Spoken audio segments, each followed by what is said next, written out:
Good morning and Jain student. Welcome again. I am Sapna Singh, your civics teacher. Today I am going to explain you why do we need a parliament. Why do we need a parliament? It's your chapter 3rd. Firstly, we in India pride ourselves on being a democracy. Here we will try and understand the relation between the ideas of participation in decision making and the need for all democratic governments to have the consent of their citizen. जैसा कि हम जानते हैं हमारी India में democratic government है because हम अपनी गवर्नमेंट को खुद चूज़ करते हैं बाय रिप्रेजेंटेटिव इलेक्ट करते हैं और वही रिप्रेजेंटेटिव हमारे बिहाफ पे सारे डिसीज़न लेते हैं। किसी भी कंट्री को प्रॉपर वे में चलाने के लिए वहाँ डेमोक्रेटिक गवर्नमेंट का होना ज़रूरी है। इसी रीज़न से हमने इंडिया में जो गवर्नमेंट अपनाई वो डेमोक्रेटिक गवर्नमेंट अपनाई। सो इस चैप्टर में हम यही डिस्कस करेंगे कि डेमोक्रेटिक गवर्नमेंट किस तरह वर्क करती है और एक डेमोक्रेटिक गवर्नमेंट को वर्क करने के लिए पार्लियामेंट की नीड क्यों है। Firstly, why should people decide? India, as we know, became independent on 15 August 1947. Preceding this was a long and difficult struggle in which many sections of society participated.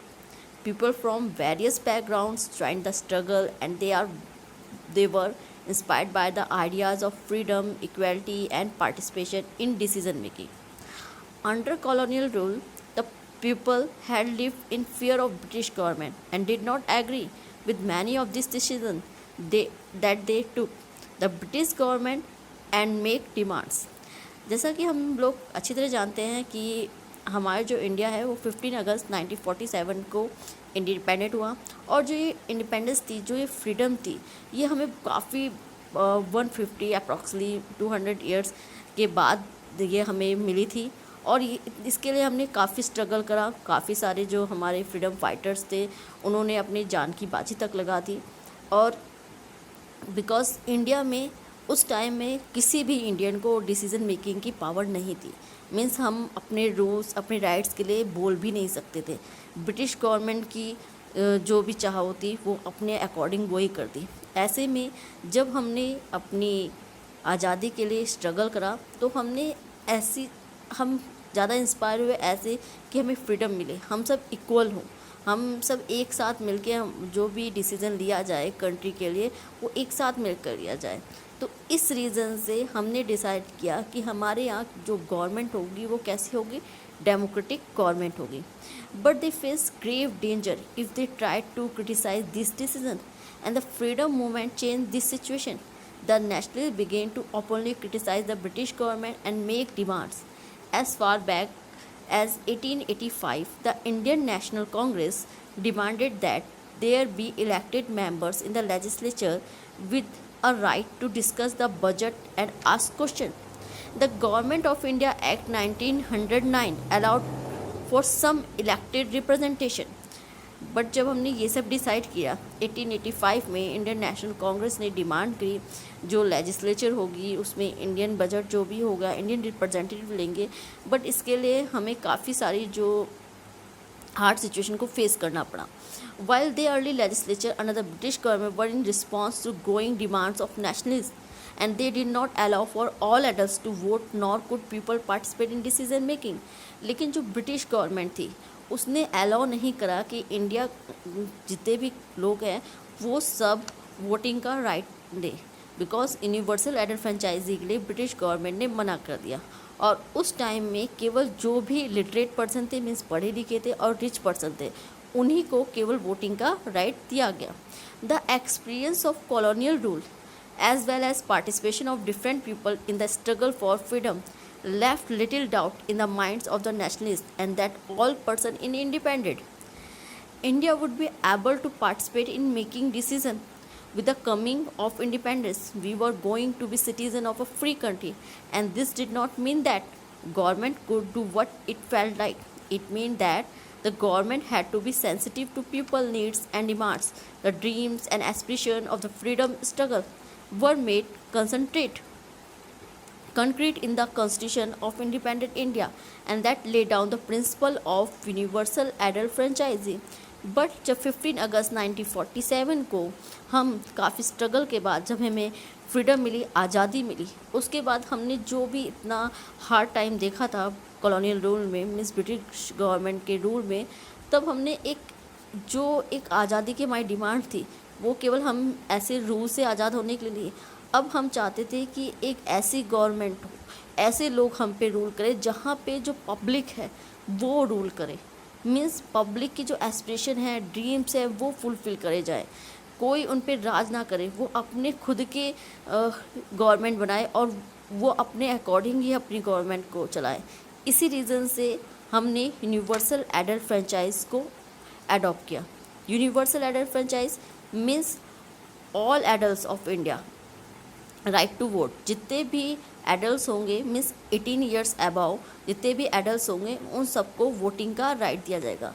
पहले जब ये adopt किया गया तब 21 years adult की as रखी गई थी, बाद में इसको डिक्रीज करके कम करके 18 ईयर्स कर दिया गया। The photo shows as voter reading instruction on how to use an electronic voting machine. EVM were used throughout the country for the first time in 2004 general election. The use of EVM in 2004 saved around 1,50,000 trees, which would have been cut to produce about 8,000 tons of paper for printing the ballot paper. आपकी book में कुछ picture दिए हैं, उसमें देखिए ये जो voting के लिए दिखाया गया है कि सब अपनी वोट कैसे डाल रहे हैं। फर्स्टली जब इलेक्शन स्टार्ट हुए थे तब बैलेट पेपर मीन्स पेपर पे वोटिंग करी जाती थी और इस रीज़न से बहुत सारे ट्रीज़ को कट कर दिया जाता था, है ना। 1,50,000 ट्रीज़ को 2004 में कट किया गया था फॉर बैलेट पेपर। इस रीज़न से एक इलेक्ट्रॉनिक मशीन बनाई गई means EVM electronic voting machine, जिससे वोटिंग करी जाएगी और जिससे जितने भी ट्रीज़ हैं उनको सेव करा जाए, इससे बेनिफिट ये हो। It is a decision of people that creates a democratic government and decide about its functioning.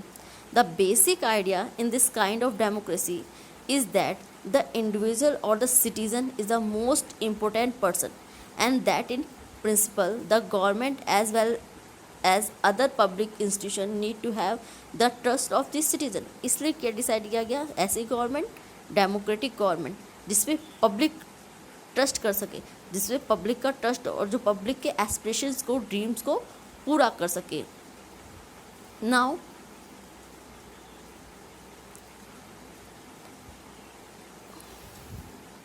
Now how does the individual give approval to the government? One way of doing so, through election, people would elect their representative to the parliament, and then one group from among these elected representative forms the government. Firstly जो public होगी, जो citizen होंगे, वो vote करेंगे, election held होंगे और उसमें public vote करेगी और अपने रिप्रेजेंटेटिव को चूज़ करेगी, और जिस भी ग्रुप को मीन्स जिस भी पॉलिटिकल पार्टीज़ को सबसे ज़्यादा मेजोरिटी में वोट मिलेंगे वही अपनी रूलिंग पार्टी मीन्स गवर्नमेंट बनाएगी। The parliament which is made of all representative together controls and guides the government. और जो पार्लियामेंट होगी वो एक ऐसी असेंबली होगी जहाँ पे सारे रिप्रेजेंटेटिव मिलके गवर्नमेंट को गाइड करेंगे, कंट्रोल करेंगे और एक साथ मिलके डिस्कशन करेंगे। In this sense, the people through their chosen representative form the government and also control it. Now this photo shows election staff using an elephant to carry polling material and EVM to polling station located in difficult terrain.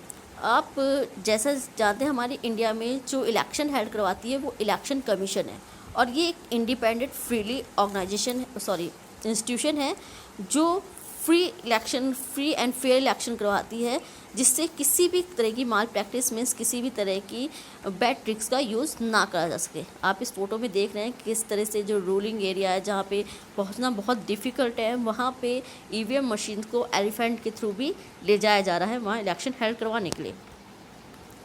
The role of the parliament of India means Sansad is the supreme law making institution and it has two houses, the Rajya Sabha and the लोक सभा। अभी हमने बात की parliament की need क्यों है, parliament को क्यों मेक करा गया और किस रीज़न से डेमोक्रेटिक गवर्नमेंट की डिमांड हुई। अब जो पार्लियामेंट है, मीन्स जो इंस्टीट्यूशन है पार्लियामेंट इंस्टीट्यूशन, ये क्या है, इसका रोल क्या है? जो पार्लियामेंट है इसका मेन रोल है लॉ मेकिंग करना। इसमें 2 हाउसेज हैं, राज्यसभा एंड लोकसभा।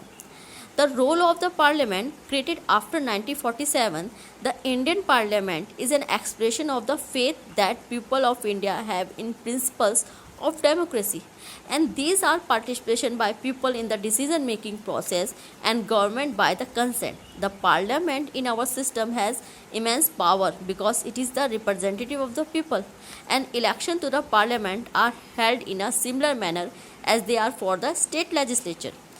जो पार्लियामेंट 1947 के बाद पार्लियामेंट वैसे ब्रिटिश गवर्नमेंट से के टाइम में ही बन चुकी थी, बट 1947 के बाद पार्लियामेंट के लिए मेन इस इंस्टीट्यूट का रीज़न था कि जो लोगों को फेथ है, जो विश्वास है, उसको बना रहे और जो भी रिप्रेजेंटेटिव चूज़ हो वो डिसीजन मेकिंग पब्लिक के बिहाफ पे ले, और जो भी लोगों के ड्रीम्स हैं, उनकी एस्पिरेशन हैं, उनको फुलफिल करे।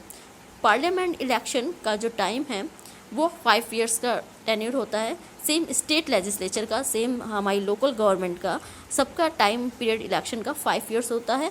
आफ्टर 5 ईयर्स बाद इलेक्शन होते हैं और फिर से न्यू गवर्नमेंट चूज़ करी जाती है। अब बात करते हैं इसके 2 हाउसेस की। Firstly Lok Sabha. The Lok Sabha is usually election once every 5 years. जो लोकसभा है उसके जो इलेक्शन है 5 ईयर्स बाद होते हैं। And the country is divided into numerous constituency as shown in the map on page 41. Each of these constituencies elect 1 person to the parliament. जैसा कि हमने क्लास 7th में रीड करा था how the state government works, हमने देखा था जो स्टेट गवर्नमेंट है वो किस तरह वर्क करती है। बिकॉज स्टेट को स्मॉल कॉन्स्टिट्यूंसी में डिवाइड कर दिया जाता है according to population. Like this same इसी तरह जो लोकसभा के इलेक्शन होते हैं इसमें भी एरियाज़ को अकॉर्डिंग टू पॉपुलेशन के बेस पे उनको कॉन्स्टिट्यूंसी में डिवाइड कर दिया जाता है और हर कॉन्स्टिट्यूंसी से में इलेक्शन हेल्ड होते हैं और जितनी भी पॉलिटिकल पार्टीज़ हैं वो अपने अपने कैंडिडेट्स को इलेक्शन में खड़ा करती हैं और जिस भी कैंडिडेट को सबसे ज़्यादा वोट मिलते हैं, मीन्स मेजोरिटी में वोट मिलते हैं, वो उस एरिया का एमपीज़ इलेक्ट रिप्रेजेंटेटिव बन जाता है। The candidates who contest election usually belong to different political parties. The Lok Sabha means इसका other name House of the People भी है with a total membership of 545 and is presided over by the speaker. जो लोकसभा है इसका other name House of the People भी है और lower house भी इसको बोला जाता है। इसमें टोटल मेंबर जो होते हैं वो 545 होते हैं। What does parliament consist of, चलिए इसको डिटेल में समझते हैं। The parliament of India consist of firstly the president, Rajya Sabha, Lok Sabha. Parliament को 3 पार्ट्स में डिवाइड किया गया है और जो पार्लियामेंट्री सिस्टम है ये हमने यूके मीन्स ब्रिटिश गवर्नमेंट से अडॉप्ट किया है हमारे कॉन्स्टिट्यूशन ने। सो पार्लियामेंट को हम 3 वेज में डिवाइड करते हैं, the president, Rajya Sabha and Lok Sabha. 2 houses of the parliament में 2 हाउस होते हैं, Rajya Sabha and Lok Sabha. And president means first person of the nation. Lok Sabha other name lower house, जैसे मैंने अभी आपको पहले भी बताया, and house of the people. अगर आप क्वेश्चन भी आ जाता है what is the other name of Lok Sabha, lower house and house of the people. इसमें जो मैक्सिमम स्ट्रेंथ होती है मेंबर्स की वो 552 होती है एंड 530 मेंबर्स जो होते हैं वो स्टेट से चुने जाते हैं, मीन्स स्टेट्स के जो एमपीज़ होते हैं वहाँ से चूज करे जाते हैं। और जो 20 मेंबर्स हैं वो यूनियन टेरिटरीज केंद्र शासित प्रदेशों से होते हैं and 2 members from Anglo Indian community nominated by president. और इसके 2 मेंबर्स जो होते हैं वो एंग्लो इंडियन होते हैं। एंग्लो इंडियन मीन्स ऐसे पर्सन जिनके पेरेंट्स में से कोई भी एक ब्रिटिश यूरोप से बिलोंग करता है, कोई भी एक यूरोप से बिलोंग करता हो उसको एंग्लो इंडियन बोला जाता है। Presided by the speaker and members are elected for 5 years. इसके जो मेंबर्स होते हैं डायरेक्टली पब्लिक के द्वारा चूज़ करे जाते हैं बाय इलेक्शन आफ्टर, और जो इलेक्शन है वो हर 5 ईयर्स बाद होते हैं। जैसे हमें करंट में अभी देखा है कि जो इस टाइम लोकसभा की जो मेजॉरिटी वाली पार्टी है वो कौन सी है, बीजेपी है। और इसमें इसमें से जो मेंबर्स हैं वो कितने ईयर्स के, 5 ईयर्स के लिए चूज़ करे गए हैं। ठीक है, अब आपका इसमें से एक होमवर्क क्वेश्चन बनता है कि इस टाइम में टोटल कितने मेंबर्स हैं लोकसभा में, और कैबिनेट्स में कितने मिनिस्टर्स हैं, और उन मिनिस्टर्स के नेम। प्राइम मिनिस्टर का नेम तो आप सब इजली जानते हैं, डिफेंस मिनिस्टर का भी जानते होंगे, होम मिनिस्टर का भी, लेकिन अब आपको कैबिनेट के जितने भी मिनिस्टर्स हैं उनके नेम राइट करने हैं और उन सब की मिनिस्ट्री लिखनी है कि वो कौन कौन से डिपार्टमेंट को, मीन्स कौन कौन सी मिनिस्ट्री को संभालते हैं। Now Rajya Sabha, Rajya Sabha upper house, the council of state, इसका अदर नेम अपर हाउस है और इसको काउंसिल ऑफ स्टेट्स भी बोला जाता है, एंड इसका अदर नेम परमानेंट हाउस भी है। परमानेंट हाउस बिकॉज जो लोअर हाउस है मीन्स लोकसभा है, इसके इलेक्शन हर 5 ईयर्स के बाद हेल्ड होते हैं ना, 5 ईयर्स बाद होते हैं। मीन्स इसकी गवर्नमेंट, अगर जिस भी पार्टी को मेजोरिटी में वोट मिलते हैं वो गवर्नमेंट बनाती है, और इसके 5 ईयर्स के बाद इसके मेंबर चेंज भी हो सकते हैं। बट जो राज्यसभा होते हैं इसके जो टाइम पीरियड है वो 6 ईयर्स का होता है, और इसमें जो मेंबर्स हैं वो एक साथ पूरी की पूरी राज्यसभा डिसमिस नहीं होती है। इसमें से केवल 2 ईयर्स के बाद 1/3 मेंबर्स को 1/3 जो मेंबर हैं वो हटाए जाते हैं और न्यू मेंबर्स को चूज़ कर लिया जाता है। और जो इसके मेंबर्स हैं वो इनडायरेक्ट इलेक्शन द्वारा चूज़ होते हैं, मीन्स जितने भी स्टेट की होती हैं, जो स्टेट की लेजिस्लेचर हैं यानी MLAs जो होते हैं वो इनके मेंबर्स को इलेक्ट करते हैं। नाउ मैक्सिमम इसकी जो टोटल सीट्स हैं वो 250 सीट्स होती हैं। 230 सीट्स सिलेक्टेड बाय स्टेट्स, इसमें 230 सीट्स जो हैं वो स्टेट्स के मेंबर्स चूज़ होते हैं, मीन्स जो MLAs होते हैं वो इनको इलेक्ट करते हैं सभी स्टेट्स के, और जो 12 मेंबर्स हैं वो यूनियन टेरिटरीज के, और जिसके 12 मेंबर्स हैं वो प्रेसिडेंट के द्वारा नॉमिनेट करे जाते हैं। और ये जो 12 मेंबर्स होते हैं ये भी बड़े स्पेशल होते हैं बिकॉज ये क्लास सिस्टम के द्वारा चूज़ करे जाते हैं, यानी जो भी जिन्होंने स्पोर्ट्स में और एंड राइटिंग में या फिर आर्ट में जो जिन्होंने सबसे बेस्ट किया है अपने एरिया में, मीन्स जो लाइक स्पोर्ट हम सचिन तेंदुलकर, आर्ट में हम एक्टिंग में हम रेखा, इन जिन्होंने भी अपने एरिया यानी जहाँ जिसमें वो वर्क करते हैं उसमें बेस्ट किया है, उनको इसमें नॉमिनेट किया जाता है। And preside by the chairman vice president, और जो इसके चेयरमैन होते हैं वो वाइस प्रेसिडेंट होते हैं, यानी उपराष्ट्रपति इसके चेयरमैन या स्पीकर होते हैं। Members are elected for 6 year, जैसे मैंने बताया इसके जो मेंबर्स होते हैं वो 6 ईयर्स के लिए चूज़ किए जाते हैं। Now the role of the parliament आते हैं हम अब इस पर। To select the national government, सबसे पहले नेशनल गवर्नमेंट यानी सेंट्रल गवर्नमेंट को चूज़ करना। Secondly to control, guide and inform the government को कंट्रोल करना, गाइड करना, इन्फॉर्मेशन देना। एंड सबसे लास्ट और important work law making, country के लिए लॉ बनाना। So firstly to select the national government, वैसे हम पहले इसके बारे में डिस्कस कर चुके हैं लेकिन मैं रिपीट कर देती हूँ। The parliament consist after Lok Sabha election list prepared 543 plus 2 elected members and 272 members from a government। Means जिस भी पार्टी को सबसे ज़्यादा मेजोरिटी में वोट मिलते हैं यानी 40% अबाव, यानी मीन्स 270 मेंबर्स जिसके होते हैं वो रूलिंग पार्टी अपनी गवर्नमेंट बनाती है। मीन्स वो रूलिंग पार्टी बनती है, वो पार्टी अपनी रूलिंग पार्टी बनाती है और अपनी गवर्नमेंट बनाती है। और जिस भी पार्टी को उस पार्टी मीन्स मेजोरिटी वाली पार्टी रूलिंग पार्टी से कम वोट मिलते हैं वो अपोजिशन पार्टी बनाती है। एज एग्जांपल हम करंट में ले लेते हैं, जैसे इस टाइम जो बीजेपी पार्टी है वो कैसे है, वो मेजोरिटी में, और जो अपोजिशन में है वो है सेंट्रल में कांग्रेस पार्टी। अब ये सिलेक्ट एग्जीक्यूटिव मीन्स जो भी रूलिंग पार्टी होगी वो सबसे पहले अपने में से एक लीडर को चूज़ करती है, the prime minister and the leader, जिस लीडर को वो प्राइम मिनिस्टर बनाती है।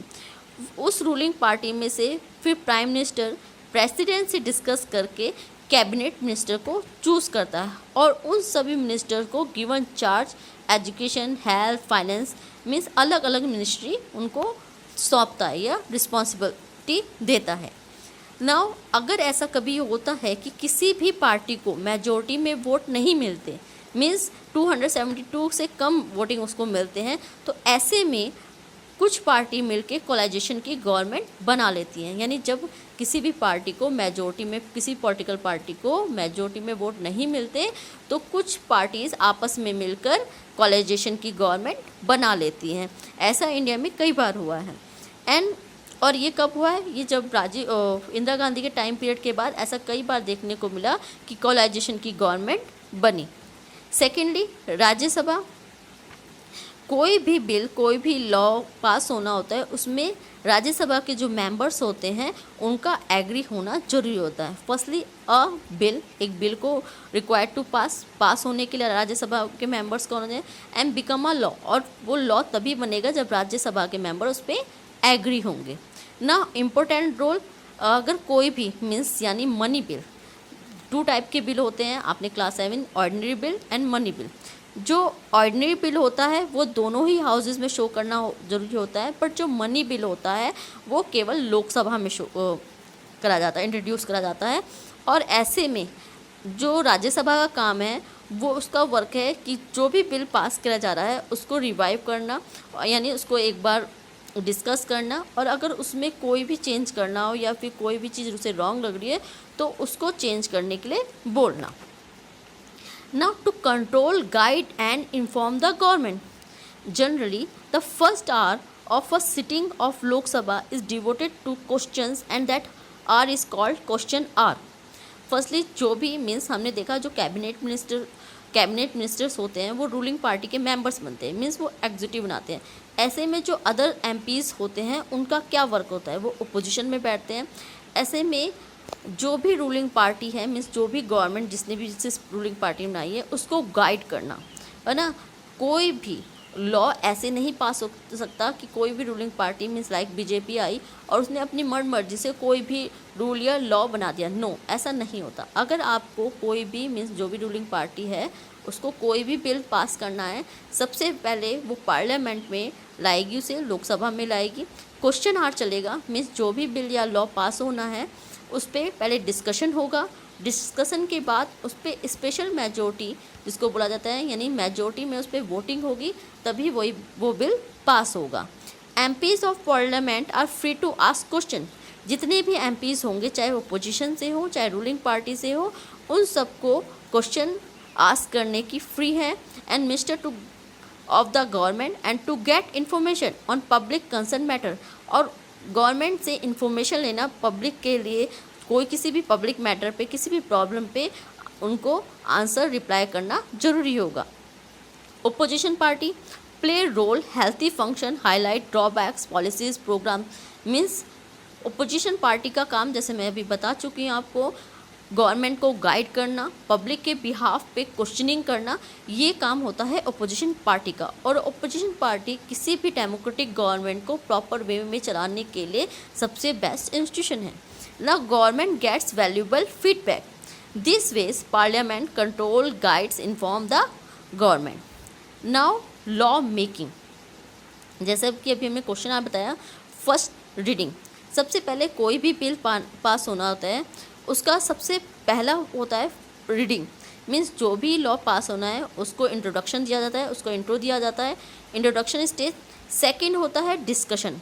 जब उसका इंट्रो दिया जाता है तो जितने भी मेंबर्स हैं, मेंबर्स ऑफ पार्लियामेंट, उस पर डिस्कशन होती है, डिबेट्स होती है। थर्ड, मैंने जैसे बताया स्पेशल मेजॉरिटी, उस बिल पे या उस लॉ बिल पे फिर वोटिंग होगी, और जब उसके बाद जब वो बिल पास हो जाएगा लोकसभा एंड राज्यसभा दोनों ही हाउसेस से, उसके बाद वो प्रेसिडेंट के पास जाएगा साइन के लिए, और जब वो प्रेसिडेंट के पास सिग्नेचर होके आ जाएगा तो वो बिल से लॉ बन जाएगा। Now thank you student, in next video we discuss other chapter. Thank you, जय हिंद।